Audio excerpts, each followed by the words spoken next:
First of all, just before we begin, I want to say a heartfelt thank you to all who have participated in this incredible process in the midst of this COVID-19 pandemic. It's been a wild ride, to say the least. The support of Bishop Andrew and assisted by Bishop Robertson, and of course our incredible parish selection committee, our board of trustees, and I'm just so grateful to everyone who came together prayerfully and really sought the Lord's will on all this, and that Bishop Jenny said yes. And from a personal perspective, before I even give her a chance to say anything, as you all know, we worked together for a number of years, and I just have such an incredible respect for Bishop Jenny and her gifts and abilities. And even in this uncertain and crazy future that is unfolding as influenced by the pandemic, I can think of no better leader than Bishop Jenny to take St. Paul's Bloor Street into the future. If you hear us slip into jargon, you'll hear the number 10 and number 11 a lot. It's become this in-house joke, much like US presidents are often called number 45 or 42 or 44. Well, I'm the 10th rector and Jenny is the 11th. And that's a remarkable thing in the sense this congregation is almost 180 years old. And it's gone through all sorts of challenges, but had exceptional leaders. And right now on the screen, you're looking at one, and that is my sister in Christ and a trusted friend and colleague, Bishop Jenny. So Jenny, I won't say welcome back because things have changed a lot for you, but also for all of us at St. Paul's, but welcome. And I can't tell you how pleased I am that I can ride off into the western sunset knowing that you are leading. Good to have you here. Thanks, Barry. Great to be here. Now, there's lots of questions floating around, not the least of which, and let's name it because I think for a lot of Anglicans, it's an elephant in the room.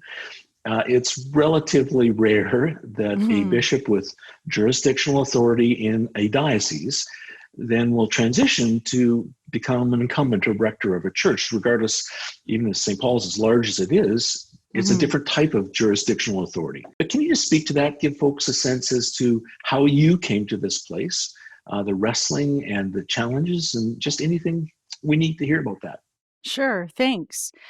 No, it's obviously unusual, but it's not unprecedented. There have been lots of examples around the Anglican Communion of bishops stepping down from that jurisdictional authority and to take on different roles, whether it's in a parish or maybe leading a seminary or teaching at a university. I think of N.T. Wright, the New Testament scholar, or our own Stephen Andrews, the principal of Wycliffe College, just to name a few. And it's funny, Barry, when I was, wrestling this summer with, Jesus, are you really calling me to go to St. Paul's? How can that be? I came and spent a few hours praying in the sanctuary here. And as I was, walking around the sanctuary, I came across the wall with all the photos of the previous rectors where your mugshot soon will be. And I thought, I'm going to go look at these men. And as I looked at the black and white photographs, wondering who these men were and what excited them, I noticed that one of the rectors, Robert Renison, was wearing bishop's robes. And I thought, So I, whipped out my phone and Googled him right then and there and discovered that he had been a bishop in Athabasca out in Alberta. And then he stepped down and he became the rector of St. Paul's in 1933 and served for a decade, and then went on and became the Bishop of Moosonee up in Northern Ontario. And I can remember this summer, I think it was in July, standing in front of the beautiful rose window in the sanctuary with my phone open to this Wikipedia page of Robert Renison. And it was as if Jesus was saying to me, Jenny, it's okay. I've done this before. I like to do unusual things. And I felt a sense of freedom and permission then to explore whether this was a true call. And, I took consecration vows as a bishop at St. Paul's actually 4 years ago, and those vows meant something to me. And so part of my, wrestling this summer was, all right, God, if you're calling me to St. Paul's, how am I going to live out those vows in that new ministry context? And as I spoke and prayed with the search committee, I began to see how that might be possible. For example, one of the vows I took was to uphold and teach the Christian faith. that faith that's been handed down generation after generation, right from the apostles. I mean, that's incredibly precious. And the great pulpit of St. Paul's, what an honor and a privilege to be able to steward that as a place right here in this global city to proclaim the good news of Jesus and to teach the faith to a new generation of people who are searching. A second promise that I made as a bishop was to find ways to take the gospel to places that haven't heard it or haven't had a chance to live it out. And St. Paul's has a fantastic opportunity to plant new churches. And St. George by the Grange, which, St. Paul's took under its wing a number of years ago, is fantastically located right by the Art Gallery of Ontario.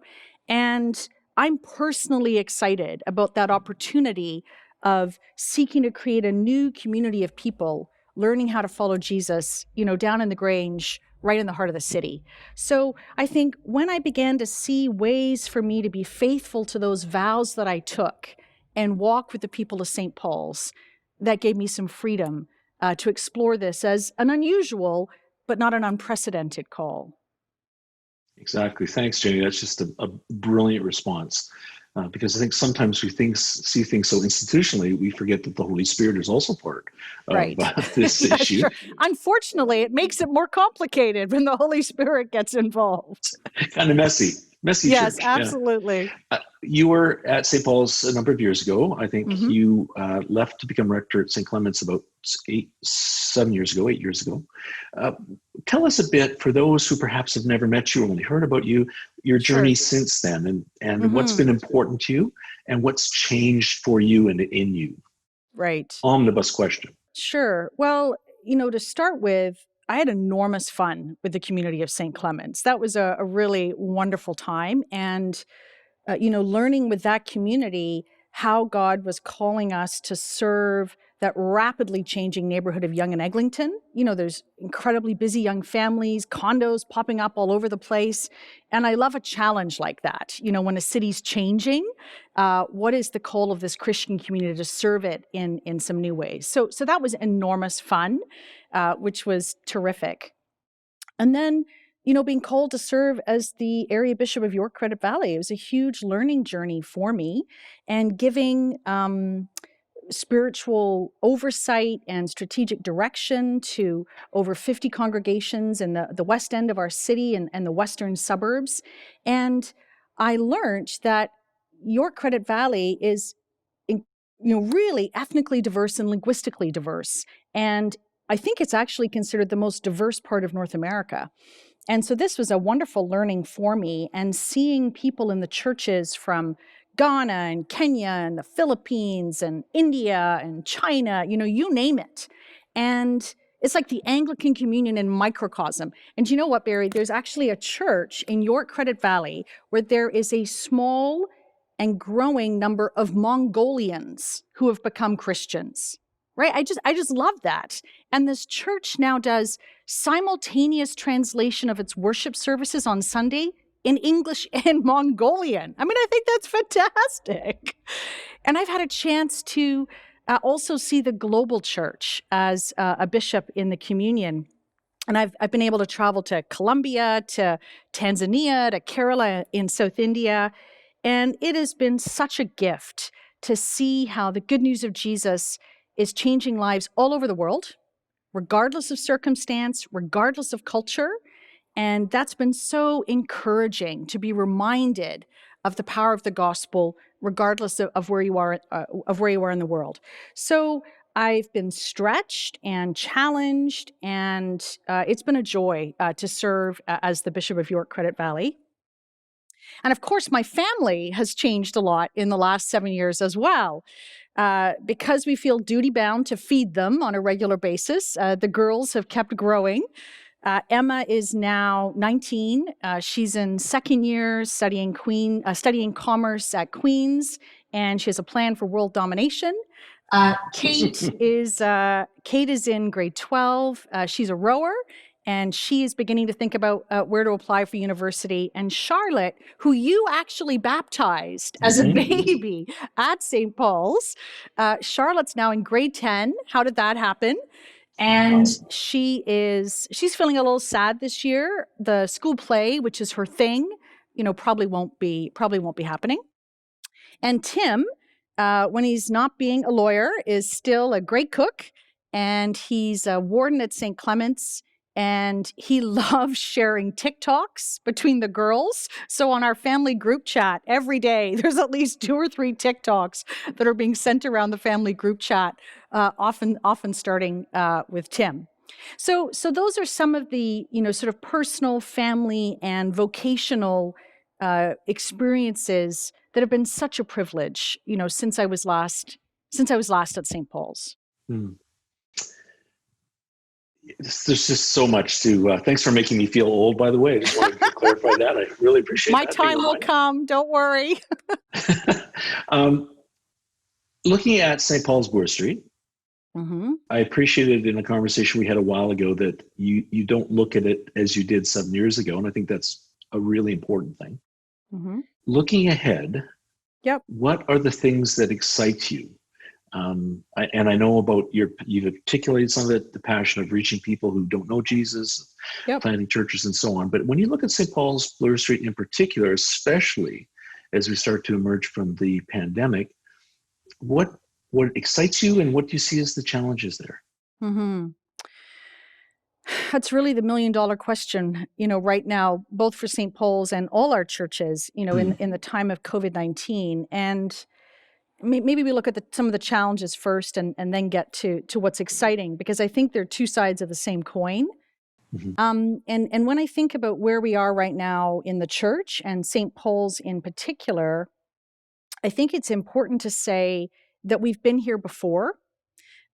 We have been called to serve Christ before during challenging times. The church has done this. We've served in times of plague and war and terror and famine, and God has sustained us in the past and will continue to sustain us, going forward. So I think it's actually important to say that to the community of St. Paul's. We've been here before, and God will sustain us.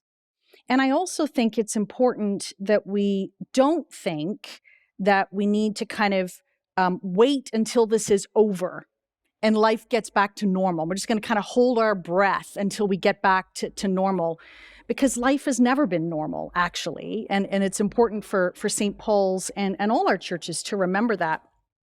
And I read recently about a sermon that the writer C.S. Lewis gave in 1939 to students in Oxford. It was at St. Mary's Church, and it was 1939, and many of the students had just registered, of course, for the draft.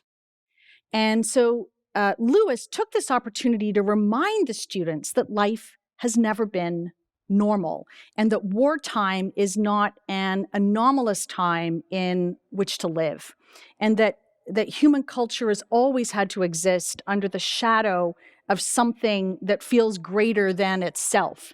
And we just happen to be living under the shadow of the virus, right? And life has never been normal. So I think at St. Paul's we need to remember that we've been here before and God will sustain us, and that we mustn't wait until we think life gets back to normal.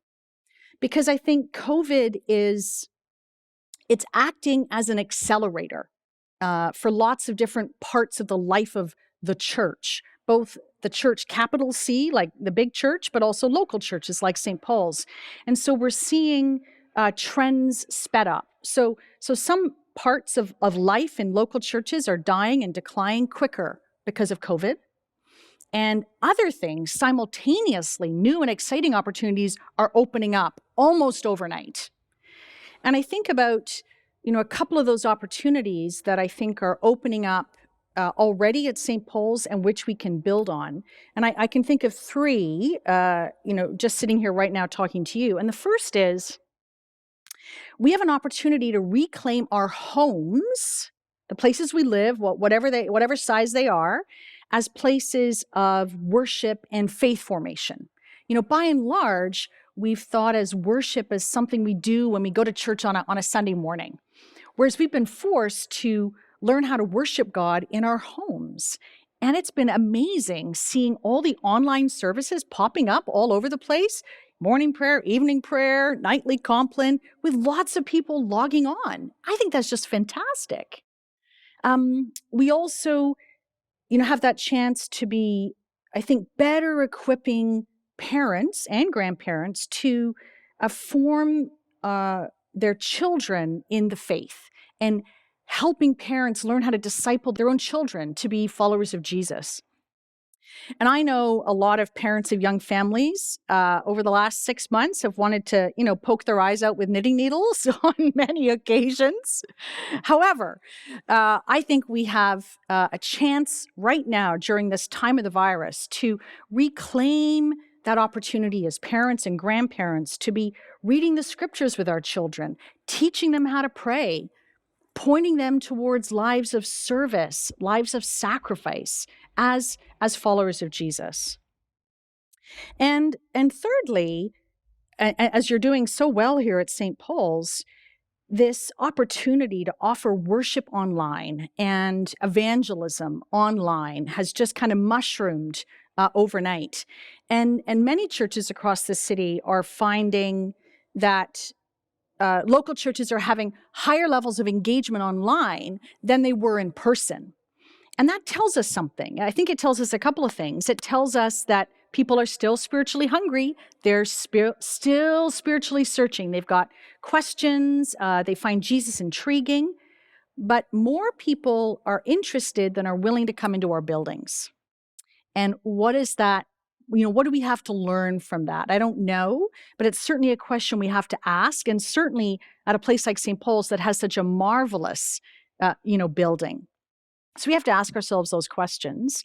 And how do we create places online for people to ask those spiritual questions and explore the claims of Jesus and what it might mean to become a follower in these strange and unsettling times? So I think, for St. Paul's, we've been here before. Don't be afraid. We mustn't wait till life gets back to normal. And there's some incredible opportunities to engage people at home and online in the worship of God and exploring the claims of Jesus. So, that gets me out of bed in the morning. That's exciting stuff. Those are challenges, right? We didn't learn how to do much of this in seminary, but, God is faithful in the midst of that. You'll have years to unpack that answer at St. Paul's. That'll be great. One of the things interesting is you were in the sanctuary and you went and looked at the Rose Gallery of previous rectors and all black and white photos, all of men. Yep. You, of course, are the first woman to become the spiritual leader, the rector of St. Paul's Bloor Street. Sure. And without overplaying it, what are the implications of that for the church today, but also for what the congregation can see and experience? And why is it important? That's a good question. And I don't think I was chosen or it was discerned that God was calling me because I was a woman. And so I think that that's important to name. When people experience my leadership, I hope they experience me as prayerful. And I hope they experience me as wanting to reflect Christ, both in the journey of holiness in my life, which is a journey. I've got a long way to go, but pointing this congregation towards Jesus. And that's not reflective of my gender. I do think that I've had particular experiences in the world because I'm a woman. Not the most obvious is being a mother. Which is, one of the largest joys of my life. And I do think those experiences will shape how I see the world and how I see leadership. I think women are famous for being able to multitask really well. So I think I'm going to be able to multitask really well. But I really hope as the years go by, people don't think to themselves, oh, our rector's a woman. They'll just be like, oh, it's Jenny. And she's trying to learn how to follow Jesus alongside of us. Can I tell you a story about this? Okay, Sure. So I went in my role as the Bishop of York Credit Valley, I had the privilege of going to Kerala in India last year, and I took Kate with us, our middle daughter, and they permit the ordination of women in the Church of South India, but I don't think there's actually any ordained women yet in this diocese, and they've certainly never seen a female bishop before. So I was an object of curiosity, that's for sure. And I was there right when there had been some protests in southern India about some women who had gone into a Hindu temple where previously only men had been before. So I didn't realize I was stepping into this time of great controversy about women in spiritual roles of leadership. And there had been a wall of women who had linked arms across the state of Kerala to protest against the violence that had happened against these women. And it was called the Women's Wall. Anyway, I got interviewed by the Times of India when I was there, which is their largest national newspaper. And not really thinking enough about my answers ahead of time, the interviewer said, Bishop, what do you think of the Women's Wall? And I said, well, it's a heck of a lot better than the wall that Donald Trump is trying to build. And it was a bit of an offhand comment. Of course, it ended up as the headline of the interview on page 2 of the Times of India. Bishop criticizes Trump's wall. And I was like, oh my gosh, this was just an offhand comment. So that taught me something about what it meant to be an object of curiosity as a woman in a position of spiritual leadership. And I just want to cycle back a bit to a line when you said that as a woman, as a mother, you're a multitasker. Just for the congregation, I'm here to tell you, Bishop Jenny is the ultimate multitasker. As long as there's chocolate to fuel the many tasks. That's true. I am a chocoholic. Jenny, this is a fact. I'm so grateful for your time today. And so just a couple quick final questions in this conversation. What's the one thing that you want St. Paul's Bloor Street to know about you and your leadership as you step into this role? I'm a sinner. I'm saved by grace. And I hope that as I have the opportunity to preach and teach within this community, that people will hear all the time about the grace of Jesus Christ and how it's changed my life and how it can change their life. So I'm a sinner, saved by grace. And that's a great way. I won't even give you my last question because that's such a wonderful thing. I was going to say, do you have any questions for me? Are you always supposed to ask that? Okay, here's my question for you. Are you sure you need to retire, Barry? Could you just stay a little longer? No. Okay, I got it. I appreciate the parish is still willing to put up with me that until they are eagerly awaiting your arrival. Well, Jenny, again, I'm just so grateful that, But Barry, I want to say it's a huge privilege to be building on the ministry of so many who've gone before, which includes your ministry. You've been a mentor to me, you've been a friend to me, and it's wonderful knowing that I'm going to be able to pick up the phone and call you in Edmonton and go, why did you do this? And we can have a conversation or how could about you it. Do this? Yeah, how could you do this? But that's a huge gift to me. And a privilege to be building on all that you've done and served in this parish so faithfully. Well, again, it was with a lot of folks. I just got the chance to be a part of it. So Absolutely. I'm grateful to God for that. Anyway, Bishop Jenny, thank you so much. I know your life is very compressed these days, especially as you transition and trying to finish off some major things for the diocese and for the York Credit Valley area. So I'm grateful for the time you've given us today. So excited about what will unfold at St. Paul's in the coming months and years under your leadership. And I'm, again, grateful that Bishop Andrew was willing to risk everything from using a search firm for the first time to, considering something that, even though it's happened in the communion, is not the norm, at least in Canada. So I think all sorts of amazing things. The Spirit has been at work. You paid attention to the promptings. And we'll say the rose window at St. Paul's was the vehicle. But thank you, Jenny, and every blessing to you, my friend. We'll be meeting again. There's some plans that are unfolding behind the scenes that we'll have the congregation and others will have lots of opportunity to hear from Bishop Jenny, and exciting times ahead. And to your point, we've been here before. Elvis has left the house, but Jesus has not. That's right. Absolutely. We're holding on to that. So take care, Jenny, and every blessing to you, my friend.